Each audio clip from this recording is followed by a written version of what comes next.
नमस्कार दोस्तों, आज मैं बात करूंगा पर्टिकुलरली फीमेल को फाइनेंशियल मैटर यानी आर्थिक बाबत में क्या क्या चीज़ ध्यान में रखनी है।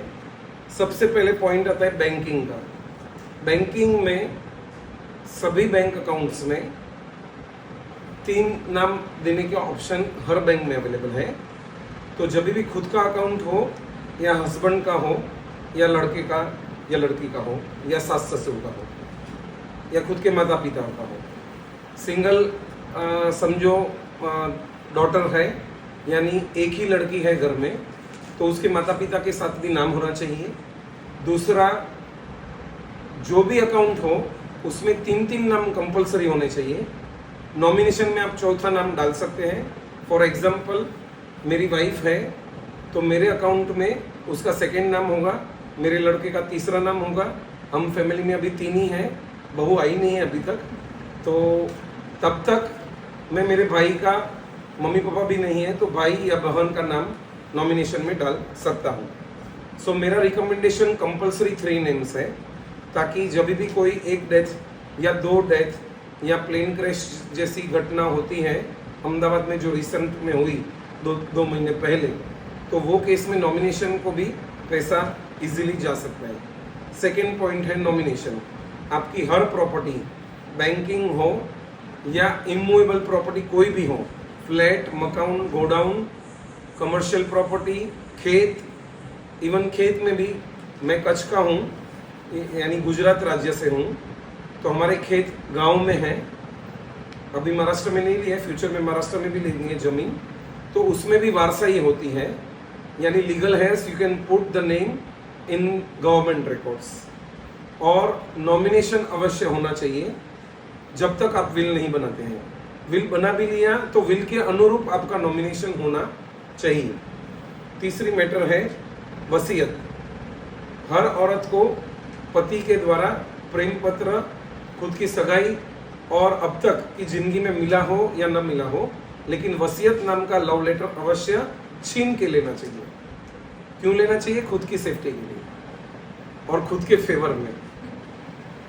विल बना हो और लड़के को ही सब कुछ दे देते हैं और मम्मी को कुछ नहीं मिलता है, तो मम्मी को बाद में पछताने का चांस हो सकता है, वारा आ सकता है। उसका कारण है, बागबान पिक्चर देख लीजिए।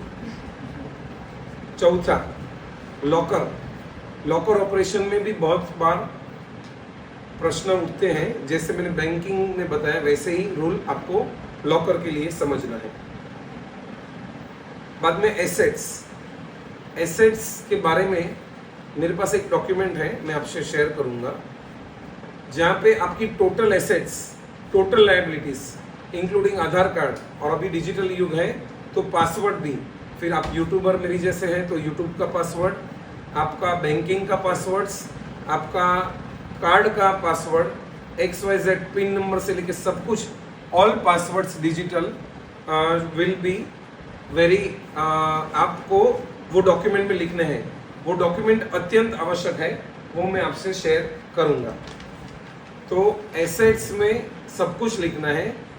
कच्छी समाज में पहले ऑफ द रिकॉर्ड भी काम होता था, यानी शराफी लोन का लेती देती का काम होता था, तो उसके बारे में अलग से आप हमें पूछ सकते हैं। अभी तो वो टाइम गया है। यानी आपकी कोई भी एसेट्स हो, रिकॉर्ड पे गवर्नमेंट के हो या ना हो, उसका मतलब आप खुद समझ लीजिए। तो उसकी जानकारी घर की लेडीज को होनी ही चाहिए। मेरे सासू जी मेरे सामने ही बैठे हैं, तो उनको पहले समझ नहीं थी, फिर मेरी शादी के बाद मैंने ससुर जी से सब ब्यौरा लिया। आपका ससुर और सास से भी इतना ही प्यार मोहब्बत का रिलेशन होना चाहिए जितना आपके मम्मी पापा के साथ है। तो वो लोग खुद के सब कुछ आपको बताएंगे भी, और उन्होंने ससुर जी भी अच्छे आदमी थे, तो उन्होंने मेरे को सब बता दिया और उसी हिसाब से उनका वसीयत बनाया गया था। तो ये एक आपको खुद के सास ससुर से भी ये इंफॉर्मेशन लेनी चाहिए। यदि संबंध अच्छे नहीं है तो पति को बोल के ले सकते हैं, उनका भी वसीयत होना चाहिए। आपके खुद के माता पिता का भी वसीयत होना चाहिए। आपको कुछ मिले या न मिले एक अलग बात है, आपको कुछ मिले या न मिले अलग बात है, लेकिन प्लानिंग अवश्य होनी चाहिए, विच इज़ मोस्ट इम्पोर्टेंट। छोटी छोटी बचत। बहुत सारी स्त्रियां भारत में और हमारी कास्ट में हाउसवाइफ पहले हुआ करती थी, होम मेकर जिसे कहते हैं, और घर का कार्य जब भी हम खुद करते हैं, अभी इधर मेरे को गांव में ज़्यादा फुर्सत है तो बहुत सारे कार्य मैं करता हूँ, उसके वीडियोस ऑलरेडी अपलोड हुए हैं, कपड़े धोने से लेके बर्तन घसने से लेके बहुत सारे। तो वो काम करते मालूम पड़ता है कि कितना टाइम जाता है। मेरी पत्नी बम्बई से फ़ोन करके बताती है कि आपका टाइम इतने घंटे आप डालते किधर हो, लेकिन गृह कार्य में कितने घंटे जाते हैं वो एक होम मेकर ही बता सकती है या बता सकता है। तो वो होम मेकर साथ में बचत भी कर सकते हैं। बचत कैसे कर सकते हैं? आप टूथपेस्ट लेके आते हैं, एवरेज साइज की टूथपेस्ट भी आती है, छोटी, मीडियम और लार्ज। तो हम बनिए हमेशा जो रेगुलर वपराश की चीज़ है और जो ख़राब नहीं होती है, जिसकी एक्सपायरी भी नज़दीक नहीं है, ये सब छोटी छोटी बाबत है लेकिन बहुत इंपॉर्टेंट है। तो हम ज़्यादा क्वांटिटी में जब लेते हैं तो उसकी प्राइस हमें एवरेज कम हो जाती है। आज तो आपको दिमाग वापरने की भी ज़रूरत नहीं है, कैलकुलेटर लेने की भी ज़रूरत नहीं, क्योंकि यूनिट प्राइस सभी प्रोडक्ट के ऊपर आजकल दिया जाता है। ऐसा मेरा खुद का ऑब्जर्वेशन है, आप लोग का भी होगा शायद। तो छोटी छोटी बचत, यदि पति ही सिर्फ कमाता है और पति अच्छा आदमी है मेरे जैसा, तो सब पैसा पत्नी के हाथ में रखेगा, तो पत्नी को वो पैसा कैसे यूज़ करना है उसका निर्भर पत्नी के ऊपर है। उसमें से भी बचत हो सकती है, पिगी बैंक कहते हैं। मुझे इनकम टैक्स का एक केस लो याद आता है। बहुत श्रीमंत फैमिली था और उसका केस, उसके ऊपर रेड होती है और रेड में एक फ्लैट जो गवर्नमेंट को इनकम टैक्स में डिक्लेयर नहीं किया गया था वो पकड़ा जाता है। तो पत्नी कहती है ये मैंने मेरी बचत से, उनकी जो आमदनी थी अच्छी थी, तो ये बचत पिगी बैंक में से मैंने ये फ्लैट लिया है और गवर्नमेंट ने मान्य रखा कि उसके ऊपर टैक्स नहीं लगेगा। तो इसके अनेक फ़ायदे हैं, बचत तो करनी ही चाहिए। और कच्छी लोगों को तो बचत करने के लिए बताना ही नहीं है, क्योंकि कच्छी लोग के पूर्वज कच्छ को छोड़ के यहाँ 12-12 साल के अकाल दुकाल पड़े, पानी का अस्तित्व ही नहीं था, तो उनको बम्बई शिफ्ट होना पड़ा मेजर लोगों को। कोई मद्रास गए, कोई कलकत्ता गए, कोई बेंगलोर गए, अलग बात है। Major more than 90% people have gone to Mumbai और वहाँ पे फुटपाथ से जर्नी शुरू की है। इसके बारे में मेरे पिताजी का ऑलरेडी 7 वीडियो 7-7 मिनट का मैंने उनके देहांत के बाद डाला था 2020 में, तो वो वीडियो आप देख सकते हैं। और बचत करने के वजह से ही आज मैं ये परिस्थिति पे हूँ। यदि वो कमाते थे और सब पैसे खर्च कर देते थे मौज शौक में, तो सेकेंड जनरेशन को भी काड़ी मजूरी करनी पड़ती थी और मैं ये स्टेज पे ना होता था। तो बचत करना ये गृहिणी का कार्य है। हमारे कच्ची में कहते हैं कि आखो घर उभो थे, नंढी नंढी बचत जो बाई गरजी बाई बरोबर वे तो आखो घर उभो थे, बरोबर है ना जयवंती बेन? सच्ची गल है। Investment is most important, investment is most important અને એનાથી વધારે ઇમ્પોર્ટન્ટ છે આવક કરવી, इनकम करना, कैसे करना, कहाँ करना। मेरे मदर ने भी सिलाई का कार्य किया था, तो वो स्टार्टिंग में सिलाई कार्य करके खुद भी कमाते थे, तो खुद का घर खर्च खुद निकाल लेते थे, बाकी पिताजी जो पैसा कमाते थे वो बचत में जाता था। वैसे करते करते सबसे पहले प्रॉपर्टी ली गई, उसमें आधा पैसा लोन लेना पड़ा क्योंकि प्रॉपर्टी की कीमत बहुत बड़ी होती है।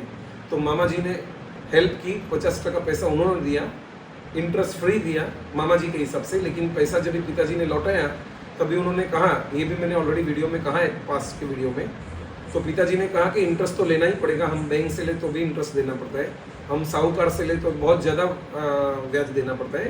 तो नॉर्मल ब्याज जो एक दूसरे को आज मुझे ज़रूरत पड़ी है कल मैं आपको दूंगा, तो मन दुख भविष्य में न रहे।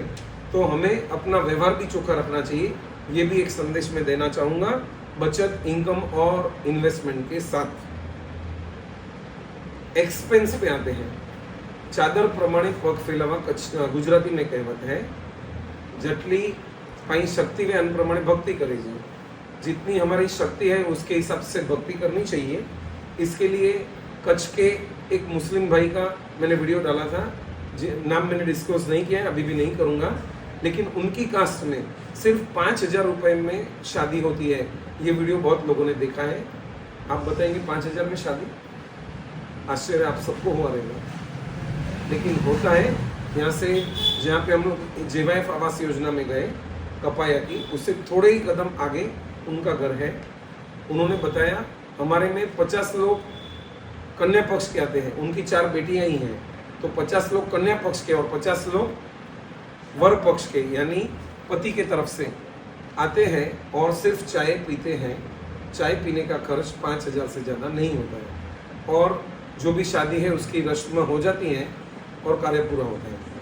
तो ये लोग, और इन्होंने जो किया है, वैसे मैं तो पूरे भारत को, मैंने ऑलरेडी पहले वीडियो में बताया, कोई भी कर्ज करके या लोन लेके इंटरेस्ट चुका के, मेरे ही साथीदार है, मैं नाम नहीं लेना चाहूँगा, मेरे ऑफिस में पहले ही 3 लड़की 1 लड़का या 4 लड़की 1 लड़का है, सॉरी 3 लड़की 1 लड़का है।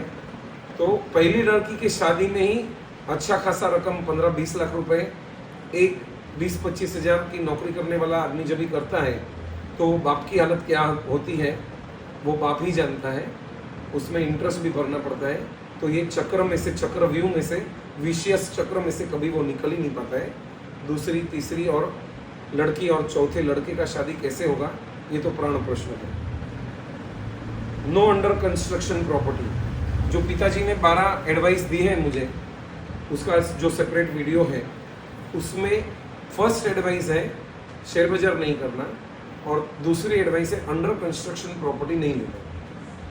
बम्बई में हम लोग ज़्यादातर रहते हैं, तो जब भी ओसी, अभी तो लेटेस्ट लॉ रेरा भी आ गया है, तो ऑक्यूपेशन सर्टिफिकेट आई हुई और रेसिडेंशियल अकोमोडेशन हो चुका है। भले थोड़ा महंगा मिलता है अंडर कंस्ट्रक्शन के कंपेरेटिवली, लेकिन श्योर शॉट मिलता है।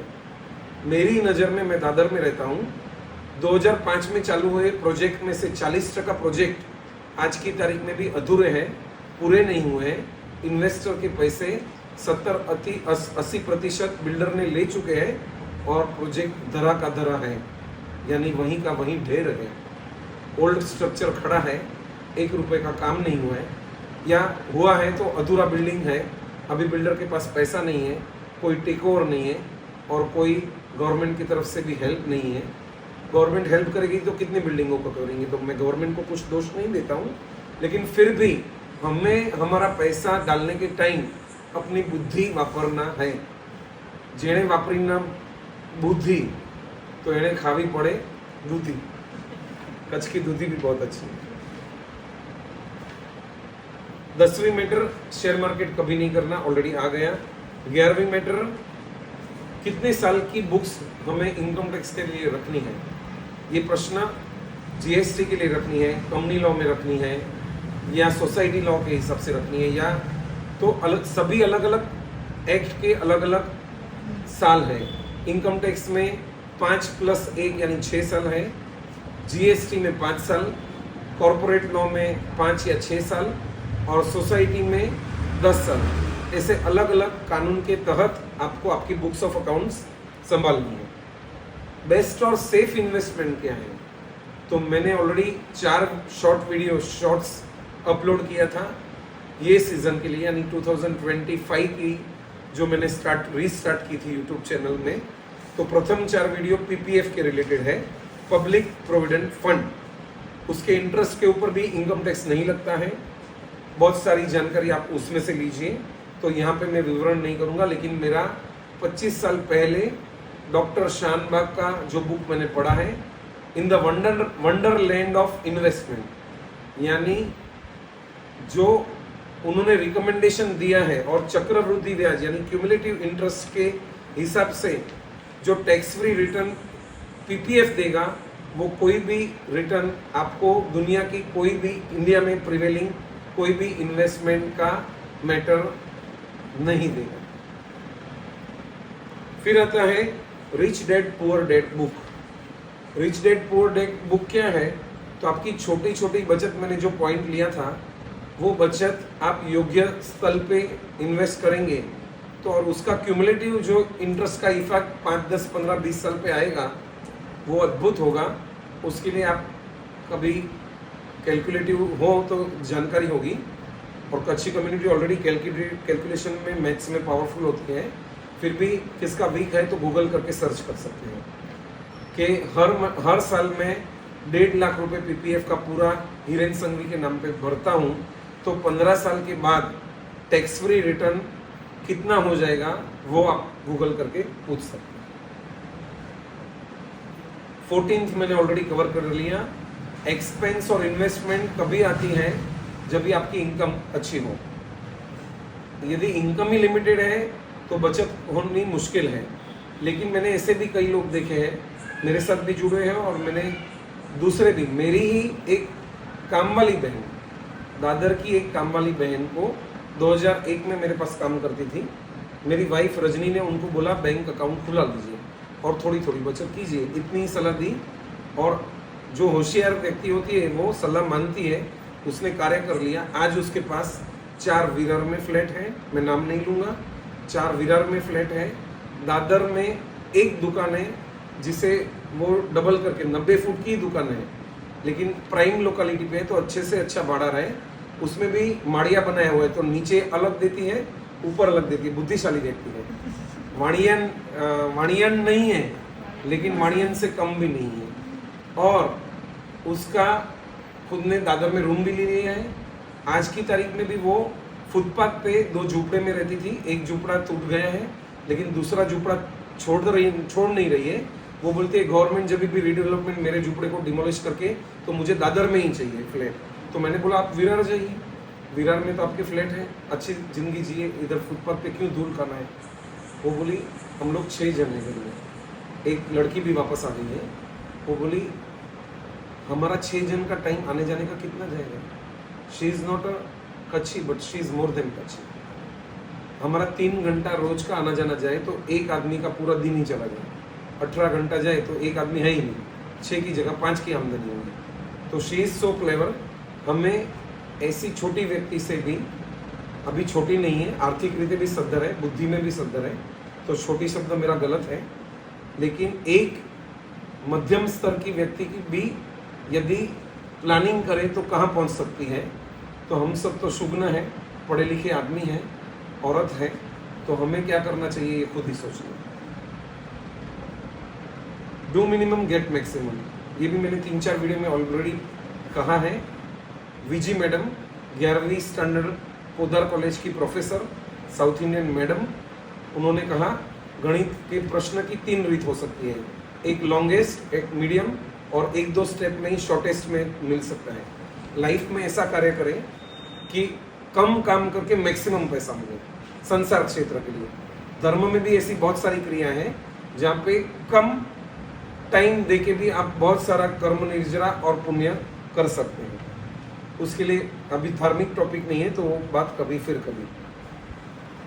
16th इज अच्छे मित्रों की सलाह। मेरे जीवन में पुण्य कर्म से मेरे स्कूल के 2 फ्रेंड, मेरे कॉलेज के 2 फ्रेंड, मेरे बिजनेस के 2 फ्रेंड, मेरे सोशल में 2 फ्रेंड, 8 फ्रेंड मेरे से 1000 गुने अच्छे हैं। और उनकी अच्छाई, वो लोग जो कार्य करते हैं उनके एडवाइस लेता हूँ। और कभी कोई इन्वेस्टमेंट भी करना हो तो जो समझो प्रॉपर्टी में इन्वेस्टमेंट करना है तो जो एरिया में करना है वो एरिया के सुपर एक्सपर्ट 4 लोगों को 3 लोगों को पूछता हूँ, उनका जो कॉमन ओपिनियन हो उसके बाद मैं मेरा मनोमंथन करके काम करना या ना करना ये नक्की करके काम आगे बढ़ता है। या आरबीआई बॉन्ड है, टैक्स फ्री बॉन्ड है, तो कौन सा अच्छा है। तो अच्छे लोगों से सलाह लेना ये भी मोस्ट इम्पोर्टेंट है। द प्रोफेशनल बुक में सुब्रतो बागची लिखते हैं कि प्रोफेशनल आदमी को 2 रास्ते हैं। कोई भी क्वेश्चन आता है लाइफ में, हमारे केस में सीए के हिसाब से क्लाइंट के प्रश्न होते हैं इनकम टैक्स के, मैं इनकम टैक्स प्रैक्टिशनर हूँ। तो 2 रास्ते हैं, इधर आप बहुत सारी बार बुक नया लॉ है अध्ययन करें, इधर सुपर एक्सपर्ट अच्छे 3 फ्रेंड को फ़ोन करें, उनसे मार्गदर्शन ले। प्रोफेशनल टू प्रोफेशनल हमें फीस भी नहीं लगती है, ये हमारा एक जिसे कहते हैं एडवांटेज है। और फिर यही चीज़ हम 10 मिनट में ख़त्म कर सकते हैं, जो हम अध्ययन करने को बैठे तो मिनिमम 7 से 15 दिन लगे। तो डू मिनिमम गेट मैक्सिमम और अच्छे मित्र, ये दोनों सिद्धांत के वजह से हम तुरंत आंसर दे सकते हैं क्लाइंट को। सारा मित्र ने अनुसरो, હું હોશિયાર નથી। मेरे केस में मेरी लिमिटेड बुद्धि है केवल ज्ञान की अपेक्षा, लेकिन अच्छे मित्र जो होशियार है उसे वो जहाँ 100 रुपये डाल रहे हैं आप 10 रुपये डाल दीजिए, आपको चिंता करना नहीं, सोचना भी नहीं है। मैंने ऐसे कई इन्वेस्टमेंट किए हैं जहाँ पे उन्होंने किया मैंने कर दिया, मैं उसकी पूछा भी नहीं करता हूँ, वो लोग देखभाल करते हैं। तो अच्छे मित्र रखना बहुत ज़रूरी है। सुपर एक्सपर्ट 3 सलाह लेनी ऑलरेडी कवर हो गया। पोतानी बचत स्त्रियों के लिए मैं खास कहूँगा, यदि वर्किंग वूमन है या बचत करते हैं होम मेकर, तो खुद की इनकम सेपरेट ही रखनी है। बहुत बार पति को दे दिया, पति का कोई बड़ा फाइनेंशियल डिसीजन गलत हो गया तो पूरा घर तकलीफ में आ जाता है। खुद की बचत सेपरेट रखें, उनकी बचत अलग हो, भले एक दूसरे की सलाह ले, एक दूसरा का मार्गदर्शन ले, उनके मित्र अपने मित्र सबकी सलाह लेके आगे बढ़े, वो अलग बात है। लेकिन ऐसा मुझे लगता है खुद का पावर खुद के पास। और मंजूश्री लोढ़ा का मुझे याद आ गया स्टेटमेंट, जे दिवसे स्त्रीनी पर्सમાં चेकबुक આવી જશે, जे दिवसे स्त्रीनी पर्सમાં चेकबुक આવી જશે, आज की तारीख में डिजिटल जीपे भी आ गया, એ દિવસે स्त्री खरा अर्थમાં પોતાને शक्तिशाली मानी सकते। और ये फाइनेंशियल एडवाइस के अलावा मंजू लोढ़ा ने कहा था कि हर स्त्री को सुबह उठ के मिरर के सामने खड़ा रहना है, यानी अरीसे के सामने खड़ा रहना है और कहना है कि मैं ये जगत की विश्व सुंदरी हूँ। कौन थी विश्व सुंदरी? भारत की प्रथम मिस वर्ल्ड और मिस यूनिवर्स। फर्स्ट कौन थी? ऐश्वर्या राय और सुष्मिता सेन।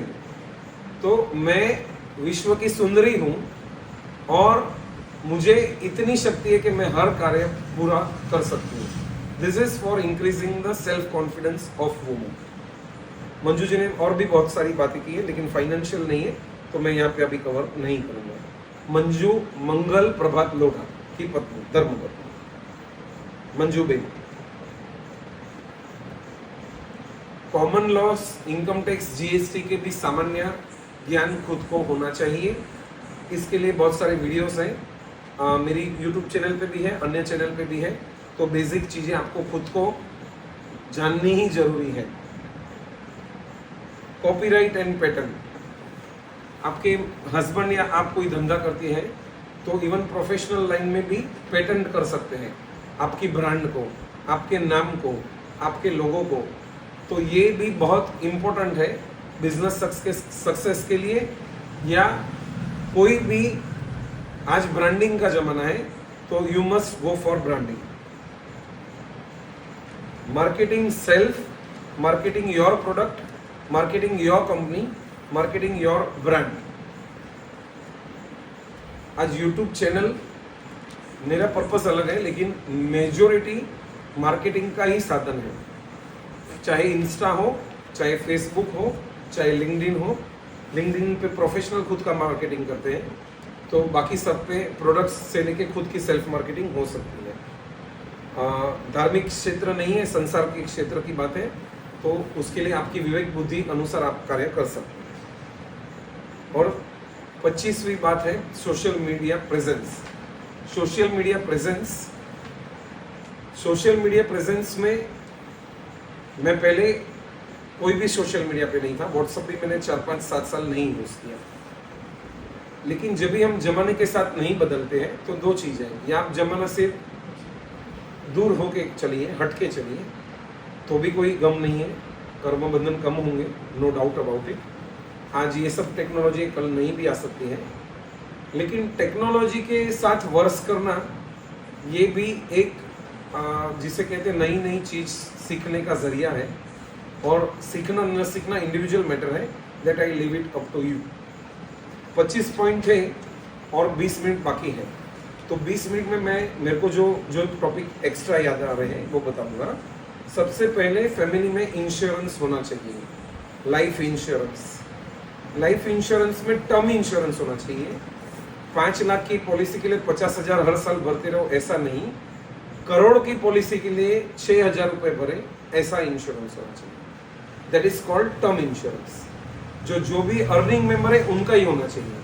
यदि मैं हाउस वाइफ हूँ, यदि मैं होम मेकर हूँ, मैं कोई अर्निंग नहीं करती हूँ, तो मेरा रीजनेबल लेवल पे इंश्योरेंस होगा या नहीं होगा फर्क नहीं पड़ रहा है। जो अर्निंग मेंबर है वो चला जाएगा तो उसकी इनकम रिप्लेस आपका इंटरेस्ट इंश्योरेंस से जो करोड़ रुपए आएगा उसका 8%, 7% या 12% जहाँ पे जैसे आप इन्वेस्टमेंट करते हैं उसमें मिल जाएगा, तो आपकी लाइफस्टाइल, आपके बच्चे का एजुकेशन में फेरफार नहीं होगा। सेकेंड, मेडिक्लेम खुद की फैमिली का होना चाहिए। इंश्योरेंस और मेडिक्लेम जैसे आधार कार्ड है वैसे कंपलसरी होना चाहिए, शक्ति अनुसार कितना लेना, क्या लेना, वो आप फाइनेंशियल एडवाइस कंसल्टेंट, आपके चार्टर्ड अकाउंटेंट्स, आपके लॉयर या LIC एजेंट्स है, मेनी पर्सन्स आर देयर, कितना क्या वो आपकी विवेक बुद्धि और आपके एडवाइजर के, और एडवाइजर भी कोई तो 3 का कंसल्ट कर लीजिए। बहुत इमरजेंसी दिखाए तो भी खुद का मन दृढ़ होना चाहिए, इमरजेंसी वो लोग दिखाएंगे क्योंकि वो आप उनके पास ही काम कर लो, लेकिन एकदम एक्सेप्शनल केस में करते हैं तो अलग बात है। अदरवाइज 3 जगह ओपिनियन लेके 2 कॉमन ओपिनियन या 3 कॉमन ओपिनियन जो आया उस दिन से, ये चीज सभी क्षेत्र में लागू पड़ती है, ये चीज सभी क्षेत्र में लागू पड़ती है। मेडिकल में, इमोशनल में, डॉक्टर सब कैसे है क्या है ये मेरा विवरण करने का कोई मकसद नहीं है, लेकिन क्या चल रहा है ये आप सबको भी पता है, तो यू आर बेटर जज देन मी। तो कोई भी निर्णय लेते समय कोई भी क्षेत्र हो, आपको 3 एडवाइस लेके फिर आपके दिल का या आपके दिमाग को उपयोग करके बाद में डिसीजन लेना चाहिए। फिर आता है LIC हो गया, मेडिक्लेम। मेडिक्लेम में बहुत सारी पॉलिसी है तो उसकी भी कंपैरेटिव एनालिसिस करनी चाहिए। अभी मैंने कार इंश्योरेंस एक नई कार ली थी और इंश्योरेंस करवाना चाहा, कार वाले ने तो लाख रुपए का एस्टीमेट दे दिया, और मैंने कहा एको का बहुत फेमस ब्रांड था, कौन सा शार्क टैंक करके अपना सीरीज आता था सोनी टीवी पे, तो उसमें एको वॉज द स्पॉन्सर। तो एको एको एको ये मार्केटिंग ब्रांडिंग क्या काम करती है, तो मैंने मेरे सहायक हैं ऑफिस में उनको कहा एको से क्रॉस चेक करो और दूसरा पॉलिसी बाजार से क्रॉस चेक करो। तो उन्होंने बोला नहीं सर वो कार वाली कंपनी अलाउ नहीं करेगी XYZ। मैंने बोला करने ढूंढने से भगवान मिलता है, करो ट्राई, नहीं हुआ तो कुछ नहीं। फाइनली मेरा 50,000 रुपये बच गए। एको से इंश्योरेंस किया। एको को मैं रिकमेंड नहीं कर रहा हूँ, आपको कौन सी कंपनी से क्या लेना ये आपकी विषय है, लेकिन आपकी आंख, नाक और कान खुले होने चाहिए कोई भी निर्णय लेते समय, तो आपकी आर्थिक बचत अवश्य हो सकती है। थोड़ी सी समझदारी और लाखों की बचत, थोड़ी सी समझदारी सैकड़ों की बचत, और थोड़ी सी समझदारी हजारों की बचत। और एक चीज ऐड करना चाहूँगा, पुरुषों से भी ज़्यादा स्त्रियों में कपड़े से लेके दागीना से लेके सभी चीज़ का क्रेज भी होता है, मोह भी ज़्यादा होता है कंपैरेटिवली। ये जनरल स्टेटमेंट है, कोई दिल में ना ले, लेकिन सब चीज़ के खुद की आर्थिक परिस्थिति देख के निर्णय लेना चाहिए, न कि कंपैरिजन, देखा देखी या जिसे कहते हैं हम फैशन के आधारित। तो ये चीज है। दूसरी एक चीज कहना चाहूँगा, मेजर स्त्रियों के हाथ में घर संभालने का, भले वर्किंग वुमन भी हो, लेकिन ये पुरुष प्रधान समाज की एक दुविधा है कि मेजर एक्सपेक्टेशन आज भी पढ़े लिखे घर में भी, दोनों वर्किंग क्लास में भी स्त्री के पास ही मेजर अपेक्षा रखी जाती है। एक्सेप्शनल स्त्रियां उसे बंड पुकार के इक्वल या हस्बैंड के पास काम कराती है, वो अलग बात है, लेकिन आज भी मेजर केस में वो हो रहा है। तो उसके लिए पति जी को समझा के 50% कार्य उन्हें भी करने दें। यदि आप वर्किंग वुमन है तो, वर्किंग नहीं भी है तो भी काम बहुत सारा होता है, तो भले 50% नहीं दे तो 10, 15, 20% कार्य उन्हें सौंपें, ताकि आप कभी नहीं हो, हस्बैंड वाइफ में से कभी कोई चला जाएगा, पहले कभी कोई चला जाएगा, तो ऐसा ना हो कि आपके चले जाने के बाद उन्हें कुछ भी ना पता हो।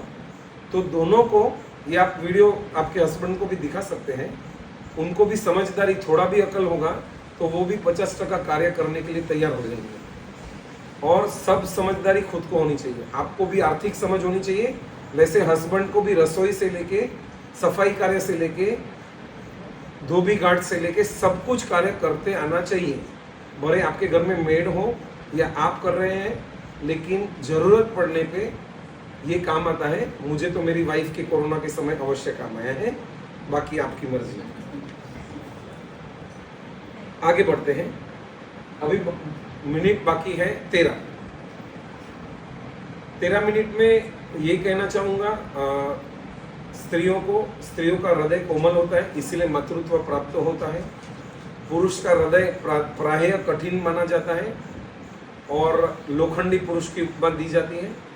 लेकिन आज स्त्रियों और पुरुषों में मुझे तो कोई फर्क नहीं दिखाई दे रहा है।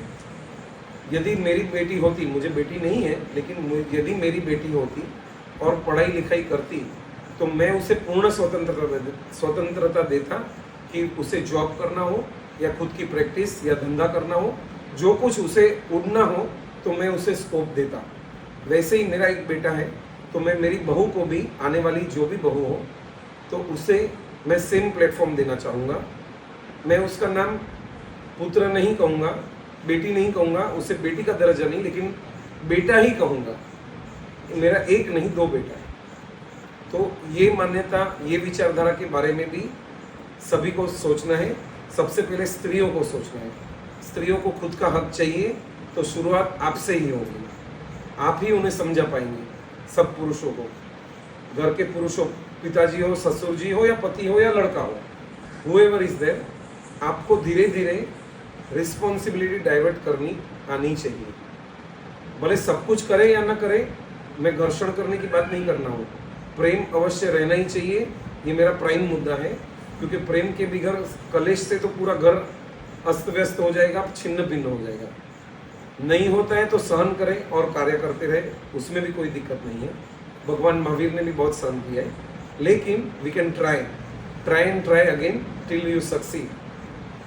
कोशिश करने वाले की हार नहीं होती और लहरों से डरकर नौका पार नहीं होती। और यदि कल्पना चावला अवकाश यात्री बन सकती है, इंदिरा गांधी प्रधानमंत्री बन सकती है, प्रतिभा पाटिल राष्ट्रपति बन सकती है, और मुर्मू जी वर्तमान राष्ट्रपति बन सकती है। मुर्मू जी का बैकग्राउंड आपको शायद मालूम होगा, she is from Adivasi. Backward class के बदले भी, बैकवर्ड क्लास में भी बहुत सारी जातियां हैं, लेकिन आदिवासी तो एकदम, जिसे समाज से कोई, सभ्य समाज से कोई नाता ही नहीं है, ऐसी जगह से वो आके ये भारत के सर्वोच्च पद से, वड़ा प्रधान पद से भी ज्यादा पावरफुल पद राष्ट्रपति का है। क्योंकि कोई भी राज्य में अराजकता है तो राष्ट्रपति के पास पावर है कि उसमें राष्ट्रपति शासन लागू करे। मैंने लॉयर भी हूँ, लॉ का अभ्यास किया हूँ, इसके लिए राष्ट्रपति के पावर कई मैटर में बहुत सारे हैं। दो नॉर्मल कोर्स में वड़ा प्रधान का से will prevail, but in case of emergency, in case of a death penalty, the words of राष्ट्रपति, that is the president, is final. So राष्ट्रपति जी का पद, मैं राष्ट्रपति नहीं कहूँगा, राष्ट्रपत्नी भी नहीं कहूँगा मुर्मू जी के लिए, राष्ट्र माता कहूँगा। तो क्योंकि सभी में शब्द ही, पुरुष प्रधान समाज ने सब शब्द ही घुसा दिए, पुरुष प्रधान शब्द, राष्ट्रपति डाला है, राष्ट्र माता या राष्ट्रपिता नहीं डाला। देखते हैं आप कितना, बहुत सारा चीज है, आप थोड़ी थोड़ी ऑब्जर्वेशन करेंगे तो बहुत सारी चीजें आप पे मिलेंगी। और रिसेंट में ही मैंने एक बुक ली जहाँ से मैंने ये कोट खरीदा है, that is from Smriti one, अवश्य देखने लायक प्लेस ऑफ कच्छ की, भुज में। धरती कंप के बाद आने वाले समय में कैसे गवर्नमेंट ने और लोगों ने रिएक्ट करके, जो भूकंप के बाद 7 से 10 साल जापान और यूरोप को लगते हैं, वो 3 साल में नरेंद्र मोदी जी की आगेवानी में कैसे खड़ा हो गया कच्छ पूरा, उसकी एक स्मृति वन में पूरी यशोगाथा है, प्रैक्टिकल एक्सपीरियंस भूकंप का भी है और बहुत सारी चीज़ें हैं। लेकिन वहाँ से एक बुक स्टोर भी है जहाँ पे 10,000 पुस्तक अवेलेबल है, और मैं पुस्तक प्रेमी हूँ, तो मैंने एक पुस्तक ली है जिसका नाम है, जिसे हम कहते फट्टा फेरते हैं ना, फट्टा यानी मसोतू, मसोतू नाम છે એનું। मसोतू यानी जिस कपड़े से आप आपके घर के बर्तन साफ करने से लेके झाड़ू पोता, पोता जिसे कहते हैं, मसोतू यानी पोता, झाड़ू और पोता। तो पोता लगाने वाले शब्द प्रयोग करके और वो पूरी बुक में लेखक ने सभी स्त्रियों के रिलेटेड, स्त्रियों के मनोभाव में जाके प्रवेश करके स्त्री की क्या व्यथाएं वो बताई गई है। ये स्टोरी से मैं उस अपने ये वक्तव्य का एंड करूंगा। लेखक गुजरात के गांव से है, सौराष्ट्र से, और सौराष्ट्र में जब भी लेखक छोटे थे तभी की स्टोरी है। खुद की माता की स्टोरी है और खुद की बहन की स्टोरी है। पिताजी पुरुष प्रधान समाज है, गाली गलौज भी करते हैं माता के सामने, माता को हाथ भी उठाते हैं और बहुत अत्याचार होता है। तभी बेटी आके बीच में खड़ी हो जाती है, तभी पिताजी को कंट्रोल करना पड़ता है। ऐसी घटनाओं में ये लेखक पड़े बले हैं। स्टोरी में दोनों स्त्री पात्र ये हैं और एक कासली वाला करके बहन आती है जो बंगड़ियां बेचती है, और बंगड़ियां बेचने वाली घर घर जाके बंगड़ियां बेचती है। तो बंगड़ियां बेचने वाली घर घर जाती है तो उसे पूरे विश्व की, यानी जो गांव शहर में जाती है सबकी माहिती कर रहती है। और लेखक लिखते हैं कि पहले के जमाने में पानी के नल नहीं थे, तो स्त्रियां कुएं में, मैंने भी ये गांव के कुएं पे कपड़ा धोने के लिए, पानी खींचने के लिए गया हूं मैं, ये सद्भाग्य प्राप्त हुआ है। लेकिन कुएं पे सब महिला इकट्ठी होती थी और धोखा मारती थी कपड़े को, लेकिन सामने पति के सामने, ससुर के सामने, जो भी सासू के सामने जो बड़ापा था, जो आग भरी थी, कोई जो भी फरियाद थी, वो कपड़े के ऊपर निकालती थी और एक दूसरे से शेयर करके खुद का मन हल्का करती थी। लेकिन बाद में तो नल आ गए और जब भी लेखक बड़े हुए तभी नल थे। तो ये मैटर भी, स्त्रियां भी खुद की जो भी व्यथा है, फरियाद है, या जिसे कहते हैं कंप्लेंट्स है, वो किसे कहें। घर से बाहर जाने का रिवाज नहीं था वहां पे। तो ये कासली वाली बहन जब भी आती थी तभी उसकी मम्मी उनसे बातचीत करती थी, और पिताजी कभी अचानक आ जाते थे तो उसे भगाते थे बंगड़ी वाली को, क्योंकि वो इनसे बात करे और खुद की घर की बात बाहर जाए वो उसे पसंद नहीं था, क्योंकि पुरुष प्रधान समाज। एक दिन उसके पिताजी अचानक आए और बंगड़ी वाली को डांट डालते हैं और कहते हैं कि जिंदगी में मेरे घर में पैर नहीं रखना, तू तो आग लगाने के लिए आती है। और उससे भी सम्मान होता है बंगड़ी वाली को, इसलिए फिर वो 2, 5, 6 महीना 12 महीना नहीं दिखती है। तभी माँ और डॉटर यानी दिकरी दोनों, लड़की दोनों बहुत अंदर ही अंदर घुट रहे हैं कि व्यथा रोजे रोज बढ़ती जाती है, और कहे तो किसे कहे। लेकिन फिर वापस पुण्योदय कुछ होता है और बंगड़ी वाली हिम्मत करके एक दिन आती है और वो एक दूसरे का खाना वगैरह सब देती रहती है। लेकिन जाने के समय एक डायलॉग मार के जाती है जो ये कहानी का अंत होता है। वो जो बंगड़ी वाली आती है वो ओढ़नी ओढ़ के आती है, लेकिन वो ओढ़नी इतनी मैली रहती है, वो मसौते से भी ज़्यादा मैली होती है, क्योंकि उनके पास टाइम नहीं होता है, उनके पास उतना पैसा नहीं था, और खुद का पसीना वगैरह उसी के ऊपर वो लुचती है। तो वो स्मेल भी मसौते से ज़्यादा बैड स्मेल करता है। लेकिन वो कटाक्ष करके जाती है लेखक की मम्मी को कि ये आपके हस्बैंड आएगा, मैं तो चली जाऊंगी, ये मेरा मसौता लेके, लेकिन आप आपका मसौता कहाँ डालोगे? आप आपका मसौता कहाँ डालोगे? आपकी व्यथा, मैं आज आई हूँ, फिर कभी आऊँ ना आऊँ मुझे मालूम नहीं है, लेकिन आप आपकी व्यथा कहाँ डालोगे?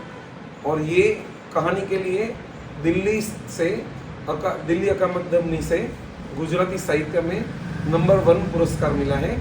लेखक नवोदित थे, 22 साल की उम्र है और तभी से वो लेख लिख रहे हैं। लेकिन 3 बुक पब्लिश हुई है, सभी स्त्री के मनोविज्ञान जिसे कहते हैं प्रवेश करके, मनोविज्ञान में प्रवेश करके स्त्री की व्यथाएं के बारे में लिख रहे हैं। अभिनंदन है ऐसे लेखक को। और सेम वर्षा अडालजा की गुजराती पुस्तक गांठ छूटियानी वेड़ाई, 2 मिनट है, अभी बात ख़त्म करूँगा क्योंकि वो भी बुक मेरी बहुत हार्ट टचिंग बुक है, मैं बताऊँगा। घाट छुट्टियानी वेड़ाए एक आदमी साधु जैसा था और घर छोड़ के चला जाता है आदिवासियों की सेवा के लिए, लेकिन लेखिका खुद भी आदिवासी के साथ कैसे डील करना, उनको उत्कर्ष कैसे करना, तो खुद वडोदरा के बाजू के आदिवासी विस्तार में जाके 2 महीना रहती है। तभी 2 महीना रहती है, तभी उसे अनुभव क्या होता है। सर्वप्रथम घर में जाती है तो उस घर में फर्नीचर नाम की कोई चीज नहीं है, मकान मिट्टी का बना हुआ है और मकान नाम की कोई चीज नहीं है। सिर्फ कॉर्नर में एक मिट्टी का स्टोरेज था, जिसे हम कहेंगे कि पानी भरने का पीप रहता है, वैसे स्टोरेज था। तो लेखिका जब भी औरत घर की आती है आदिवासी, उसे पूछते हैं ये क्या है, तो वो कहती है जब भी बारिश होती है हम ऐसे तो फल फ्रूट वृक्ष से निकाल के खाते हैं, लेकिन जब भी बारिश होती है तभी हमें इतनी अनराधार बारिश में हमें कुछ नहीं मिलता है, हम बाहर नहीं जा सकते, भीगते तो बीमार हो जाते हैं, तो हम लोग इसमें सब कुछ तोड़ के स्टोर करते हैं। और स्टोर में एक स्टोर ऐसा करते हैं, महुए के पत्ते और फूल स्टोर करते हैं। और बच्चे को जब भी अत्यंत भूख लगती है बारिश में, तभी वो रोता है, चिल्लाता है, तभी हम उसे अफीण, महुआ यानी अफीण को घूटते हैं, उसे पिला देते हैं, तो 24 से 36 घंटा वो सोया ही रहता है और उसका टाइम निकल जाता है। ये गरीबी का एहसास वर्षा बेन अडालजा ने किया और उसके ऊपर से लिखी पूरी वेदना में आदिवासियों की वेदना। आदिवासियों के उत्थान के लिए वो जो स्टोरी में नायक जाता है, उसको पुलिस कैसे हैरान करती है, गवर्नमेंट के अधिकारी कैसे हैरान करते हैं, सभ्य समाज कैसे हैरान करता है, वो पूरी स्टोरी है। लेकिन प्राइमरी स्टोरी उसमें भी स्त्री की है। तो ऐसी कहानी पढ़ के हृदय व्यथित होता है, हृदय में करुणा, दया जैसे जो धर्म के लक्षण हैं वो खिलते हैं। और आप सभी का आज का अपना वक्तव्य यहीं पे मैं एंड करूंगा, लेकिन आप सभी का जीवन धर्ममय और मंगलमय बने, ऐसी शुभकामना के साथ इस वक्तव्य का अंत करूंगा। ये जो मैंने शुभ संदेश दिया, ये भी लिखने वाली एक औरत ही है, सुनंदा बेन, मेरे 2nd स्टैंडर्ड की टीचर।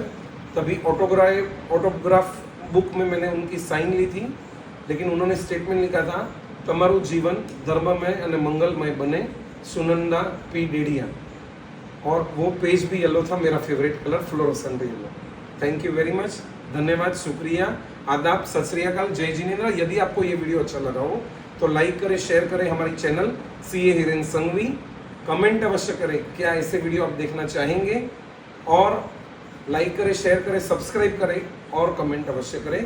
धन्यवाद, सत श्री अकाल, आदाब, जय जिनेन्द्र, जय श्री कृष्ण और जय श्री राम। धन्यवाद।